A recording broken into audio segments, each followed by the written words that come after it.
Mariel, ¿cómo estás? Buenas tardes para todos. Estamos en la esquina de Montevideo y Avenida Rivadavia. Te digo, parte de algunas columnas ya están empezando a desconcentrar. Pasadas las 2 horas desde el epicentro, a las 4 de la tarde estaban convocadas la mayor parte de las organizaciones sociales, los gremios, los jubilados, el colectivo Ni Una Menos y gremios que nuclean a trabajadores del Hospital Garrahan para encabezar una movilización en el Congreso de la Nación, como vos lo marcaste, cuando al mismo tiempo también se está sesionando dentro del Palacio. Por el momento una manifestación que fue tranquila, también hay que decirlo, con las fuerzas federales muy alejadas de en donde están desplegando las banderas y también con cánticos hacia el gobierno nacional, como a diferencia de todos los miércoles. Las fuerzas de seguridad que están detrás del vallado en la esquina de Avenida Callao y Rivadavia, lejos de querer ocasionar algún conflicto.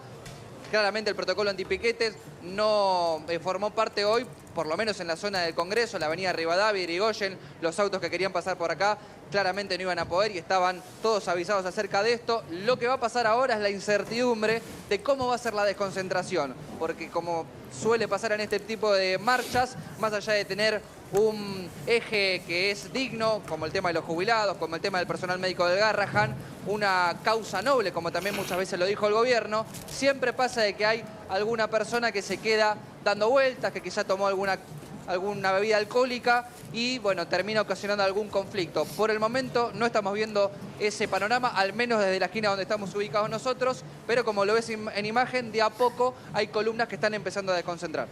Nicolás, gracias por la información. La verdad que a esta hora estemos hablando de esta situación, por lo menos para mí es un alivio. No sé qué piensan ustedes, pero veníamos de miércoles en donde, bueno, la realidad es que vos decías, tiene todo el derecho la gente, por supuesto, a manifestar, a hacerlo, porque existe ese derecho consagrado en la Constitución, pero por otro lado siempre con el temor de lo que pasaba, de que si no, si el protocolo, si se extralimitaban. Así que bien por la información. Te quedás ahí, cualquier cosa, volvemos en algún minutito nada más, sí, pero quédate ahí que volvemos con vos. Voy a saludar ahora a Alejandro Lipkovich, que es delegado del Garrahan, que estuvo presente en la reunión. Hace un ratito te pusimos a Alejandro también en uno de los tapes, bueno, porque hacías declaraciones con Carla, nuestra compañera, al término del encuentro.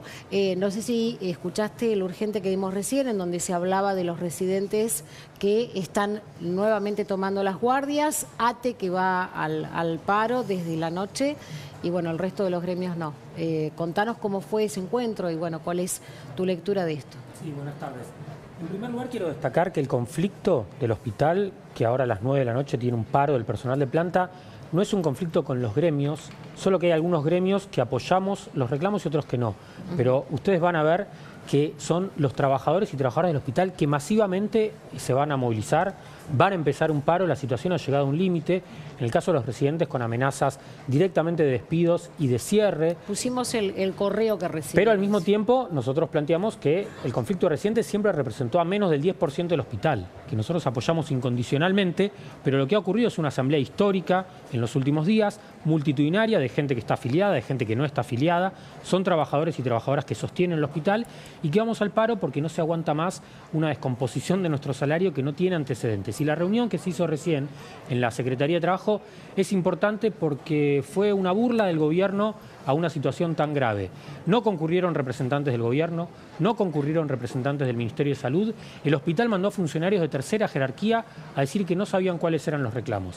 Y acá el problema es que tenemos una enfermera con 10 años de antigüedad que gana 900.000 pesos, que un becario médico que ya completó su residencia no llega al 1.100.000. Es decir, que en todos los casos tenemos salarios que no cubren el costo de la canasta de pobreza. Y en vez de que haya una propuesta del gobierno para tratar de resolver esta situación tan dramática, lo que se agregan son palos en la rueda y ataques a los trabajadores. Alejandro, ¿no se les dijo de pronto que esa propuesta podía venir en los días subsiguientes? Digo, bueno, en principio a los residentes, aunque el bono o ese dinero que llegaría al 1.300.000 pesos no se aplica al recibo por ahora, digo, por lo menos se levantó la medida de fuerza. En el caso de ustedes no, digo, del resto de los trabajadores, que no son los médicos residentes. Cero no propuestas, cero planteo. O sea, nada. Y yo resalto que cuando hay una reunión de negociación, indudablemente hay gestos. Por ejemplo, si las personas que van tienen capacidad de decisión, si son funcionarios importantes, para un conflicto que tienen vilo al país, porque es el principal hospital pediátrico. Si te lleva la solución, no importa si es A, B o C, digo. Seguramente estaríamos hablando de otra cosa. Solo digo que las dos cosas se combinaron. No hubo ninguna propuesta y además un desprecio porque los trabajadores que estuvimos ahí presentes lo sentimos como una burla. Y en marco de mucha descalificación, porque nos han acusado de ñoquis, es decir, todo un ataque muy fuerte al hospital y tenemos que defender al Garrahan, es una causa nacional. Ahora vuelvo con vos para que nos digas, bueno, cómo sigue el conflicto, cómo van a ser las medidas de fuerza, pero me voy adentro del Congreso de la Nación. Con Paula les contábamos hace un ratito los proyectos, bueno, que finalmente se están tratando, algunos incómodos para el gobierno, pero se consiguió el quórum y ahí están sesionando. Creo que está para poder hablar con ella desde adentro del Congreso la diputada Marcela Campagnoli de la Coalición Cívica. Diputada, no sé si nos está escuchando. Buenas tardes. Está al aire en La Nación Más. ¿Cómo le va? Buenas tardes. Cuéntenos ¿Qué tal? Buenas tardes, Mariel. ¿Cómo están? Bien, muy bien. Cuéntenos qué está ocurriendo en este momento, digamos, qué es lo que están tratando, más allá de lo que fue, bueno, conseguir el quórum para poder tratar proyectos importantes. Yo decía, incómodos para el gobierno, quizá de antemano dijo, vamos a vetar todo lo que amenace el equilibrio fiscal. Sí, no fue fácil conseguir el quórum, toda vez que ni la Libertad Avanza, ni el PRO, ni la gran parte del radicalismo, solamente bajaron la diputada Zarapura y el diputado Julio Cobos del radicalismo. Todo el resto estuvimos dando quórum por temas que son importantes para la ciudadanía, es decir, el tema de los jubilados, el tema de la emergencia en discapacidad, el tema de las emergencias en la provincia de Buenos Aires por las inundaciones recientes que ha habido, que han dejado a mucha gente sin nada y muchos comerciantes y agropecuarios con dificultades. Entonces, bueno, eran todos temas muy importantes y dolía que no bajaran a dar el quórum. Pero bueno, finalmente lo logramos y tuvieron que bajar.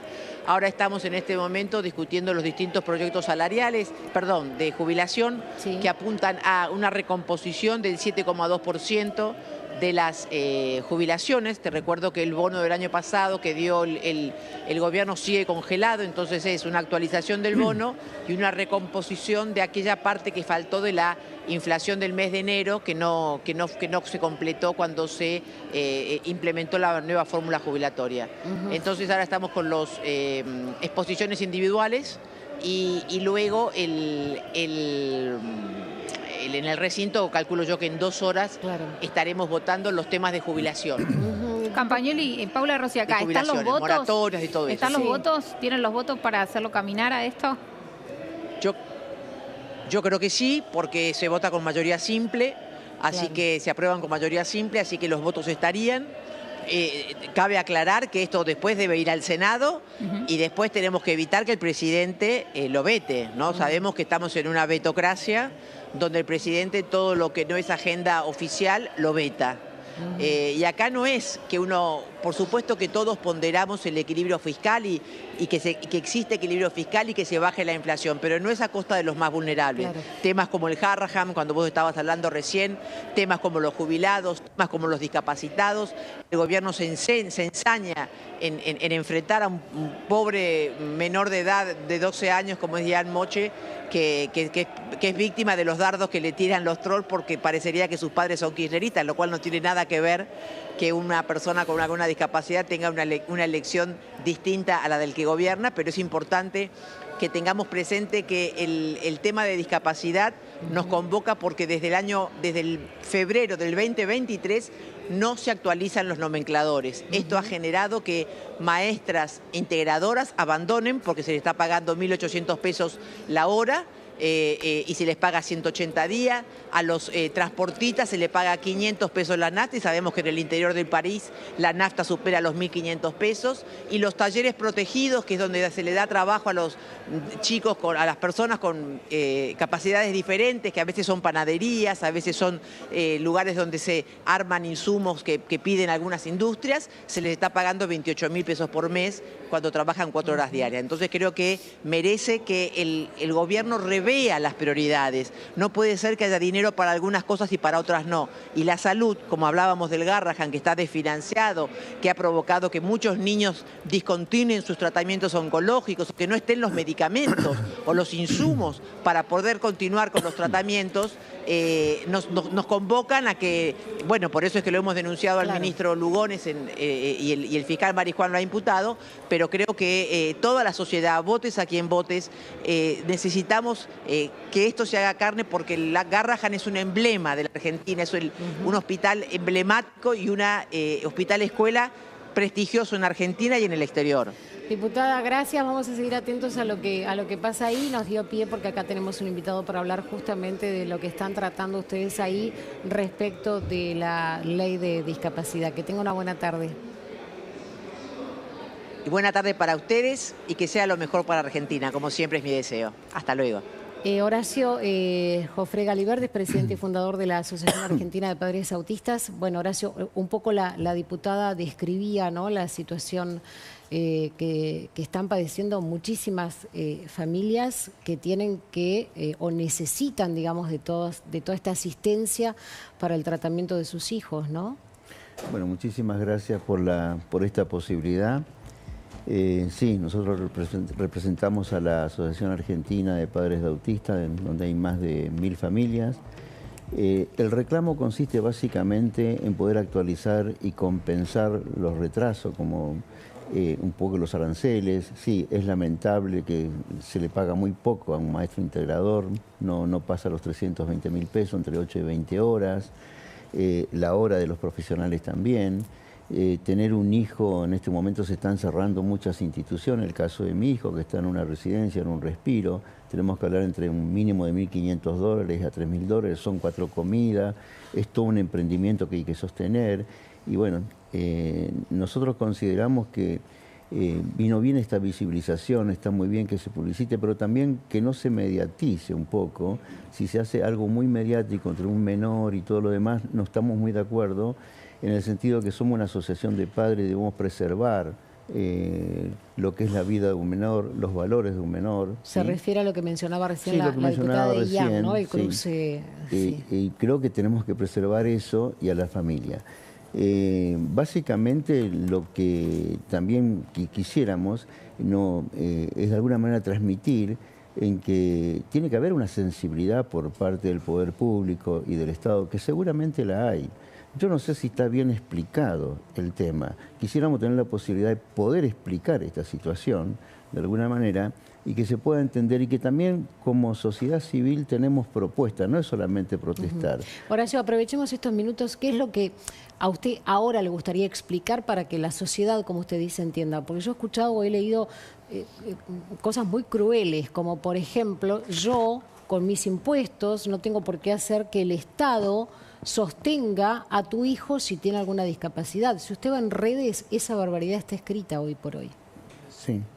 No, lo que necesitamos prioritariamente es que los aranceles, bueno, aumenten, se estabilicen, se compensen y se puedan pagar las prestaciones. Básicamente son las prestaciones. Sí, está bien, se está tratando en este momento una ley de emergencia en discapacidad. No, porque es importante que lo mencione, que lo diga, digo, porque, o sea, realmente estamos en una situación en donde pareciera ser que nos perdemos de la sensibilidad de lo que significa, ¿no? Digo, muchas veces es un argumento que se estaba leyendo en estas horas para decir, bueno, no hay plata y yo no me tengo por qué hacer cargo, ¿no? O sea, realmente lo exponen. Por eso le preguntaba a usted, decir, bueno, ¿por qué tenemos que explicar a aquellos que todavía no entienden por qué el Estado tiene que estar en situaciones de asistencia de salud? No es asistencialismo, todo lo contrario. No, claro.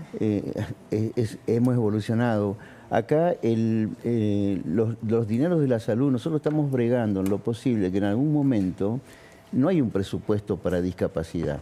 Lo que quisiéramos, intangibilidad de alguna cuenta en que no se toque nuestro dinero, el dinero que está para la discapacidad. Tenemos esa propuesta quisiéramos hablar con el gobierno, que nos escuche. Esto provino un poco de un estudio que hicimos en el doctorado de discapacidad en la Universidad Favaloro, donde se puede conversar y negociar de qué manera. Hoy los dineros que sostienen la discapacidad es de los propios trabajadores. Las personas que trabajamos, va el 3% el que trabaja, 6% el empleador, se conforma un fondo solidario, va ese 15% y ese fondo solidario son para los programas de discapacidad. Lamentablemente se mezcló todo en una bolsa, porque por ahí se ponen a las pensiones, por ejemplo, que es otro tema, que si bien reclamos legítimos, no vamos a discutir la legitimidad de los reclamos, pero que habría que discriminar un poco. La ley de emergencia tiene 3 ejes, básicamente, la declaración de emergencia en sí, un poco todo el universo de las pensiones, que es lo que un poco empantana y lo que politiza la cosa, y lo tercero, que creo que ya está recontra regulado, que es un poco el respeto hacia las personas con discapacidad y el maltrato. Entonces, en conclusión, Creo que es un momento de adultez, de poder recibir, de poder hablar la sociedad civil con nuestros gobiernos, de tener propuesta, que nosotros la tenemos, de poder negociar esto, conversar y cómo realmente podemos dignificar el trabajo que realizan con las personas con discapacidad. Mi hijo tiene 42 años, con un autismo muy severo, muy grave, sale mucho dinero mantener todo eso. Bueno, hasta ahora el Estado hacía las cosas que hacía el Estado, la sociedad civil tiene que hacer. Si lo hacía mal, tarde y muy caro. A lo mejor si nos organizamos, de hecho lo estamos probando, lo hacemos mucho más económico nosotros y de manera más eficiente. Todo este tema, estos nuevos paradigmas, es lo que es un planteo que en este momento viene exactamente para hacerlo. Sí, los reclamos son eso, que por favor los aranceles los regulemos. No tenemos aumento desde noviembre del año pasado y es mucho y no se pueden sostener y las instituciones empiezan a cerrar. Si me permite, Juan Manuel está aquí desde temprano escuchando además y bueno, es residente del Hospital Garraham y del Posadas, perdón, bueno, que también se suman al reclamo, ¿no? ¿Cuál es la situación de ustedes en este caso? Sí, ¿qué tal? Buenas tardes, gracias estás? por la invitación. Bueno, la situación, como veníamos diciendo ya hace algunos días, es básicamente el reclamo por la recomposición salarial que tenemos hacia el Ministerio de Salud, que vendría a ser nuestro empleador. Esto se suma al reclamo también del Hospital Garraham, que es otro hospital que también depende de Nación. Puntualmente vengo en representación de los residentes del Hospital Posadas. El Hospital Posadas es un hospital enorme, con más de 600 residentes, que estamos en esta situación de un salario congelado hace aproximadamente un año. Un salario que, como sabrán, no llega a cumplir ni siquiera con la canasta básica.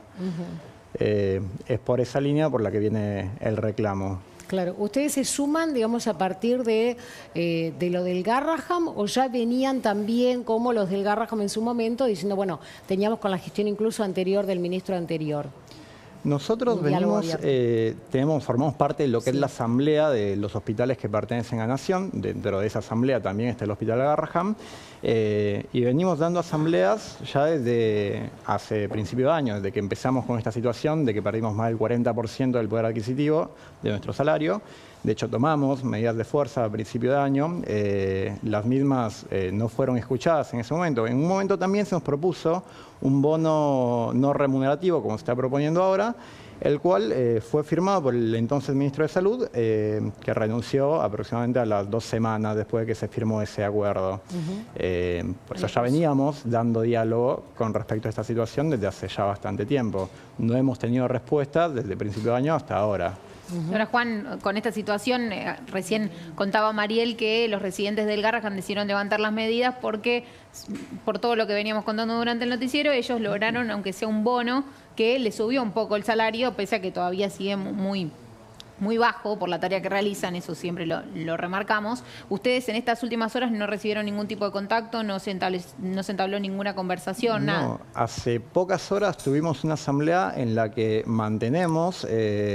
rechazamos el bono no remunerativo, mantenemos el reclamo por la recomposición salarial y mantenemos las medidas de fuerza que habíamos acordado en la asamblea. Esto que pasa con el Garraham, este mail que les acaba de llegar, estas amenazas, por así decirlo, también con sanciones, sí, con sanciones. Claro, son nuevas, es algo que todavía no... ¿A ustedes no les llegó nada? No, por el momento nosotros no hemos recibido ningún mail al respecto. Alejandro, ¿cómo sigue en el caso de, el Garraham, ¿no? Más allá de lo que mencionábamos recién y de lo que mostrábamos de ese acta que se firmó por parte de los residentes? Bueno, indudablemente el testimonio del compañero ilustra que estamos ante una crisis de la salud pública enorme.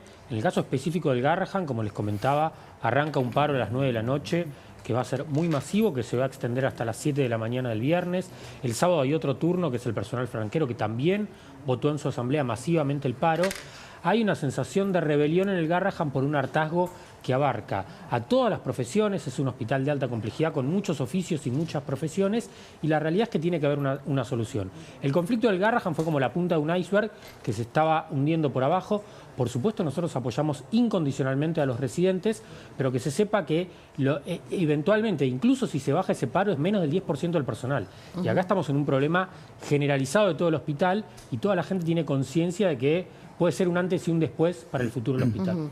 Alejandro, cortito, ¿cuánto hay o cuánto no hay de político en esto, ¿no? Digo, porque ayer escuchábamos a muchos diputados del gobierno decir, bueno, acá en realidad es una cuestión política, digo, porque siempre hay un sector de determinado sindicalismo que va a estar en contra de cualquier cosa que haga un gobierno de esta naturaleza.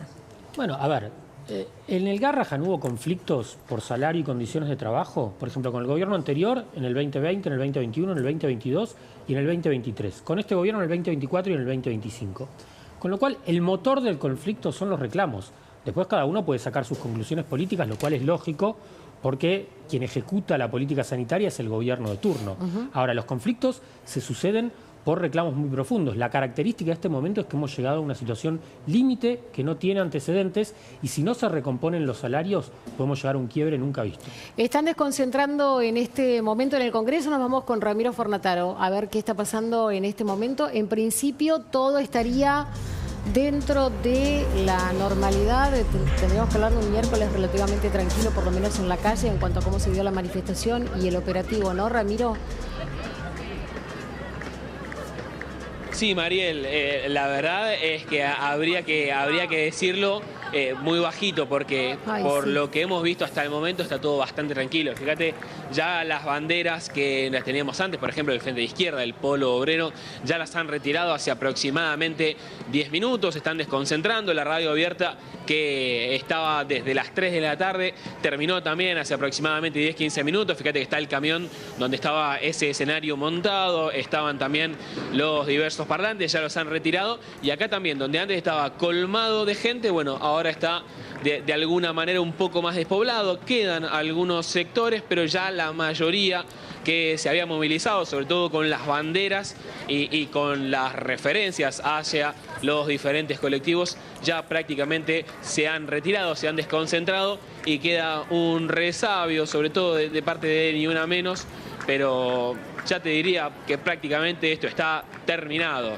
Lo que queda es que se terminen de desconcentrar, que ahí empiecen algunas prácticas de limpieza y no mucho más, Mariel, pero ha sido, y esperemos que así continúe y perdure, un miércoles muy tranquilo.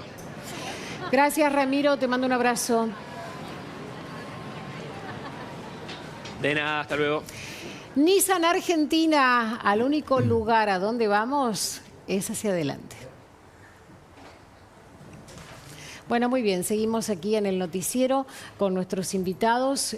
No sé, Paula, no sé, chicos, pero veníamos de miércoles tan complicados y se sumaba tanta gente que por lo menos fue en paz y en tranquilidad, por lo menos hasta el momento. Situación entonces para repetir y el minuto final para cada uno de los invitados. La gente del Garrahan, los residentes, levantaron la protesta y están ya tomando sus guardias. Eso es lo que decía el acta que mostramos hace algunos minutos en adelanto por parte del Ministerio de Salud. ATE va al paro. Alejandro decía, bueno, en principio, ¿cómo va a seguir o cómo es el plan de lucha? Digo, ¿lo tengo que definir así? ¿Está bien? Sí, es lo que votó nuestra asamblea, que insisto, ATE respalda, pero no es solo gente de ATE, fue una asamblea multitudinaria que votó parar hoy, que votó parar hasta las 7 de la mañana el viernes, 48 horas la semana que viene, y lo que exigimos es que haya una propuesta de verdad por parte del gobierno, porque indudablemente no puede funcionar un hospital pediátrico de alta complejidad con enfermeras ganando 900.000 pesos, ni puede funcionar si renuncian profesionales altamente calificados que se van porque las condiciones de trabajo, los salarios son tan bajos que bueno, van al sector privado o a otros lugares, no tienen reemplazo y eso puede no tener retorno. Muchas gracias por haber venido a los tres y ojalá que todo se resuelva cuanto antes. Bueno, gracias. Vamos al móvil con Nicolás Edwin. Así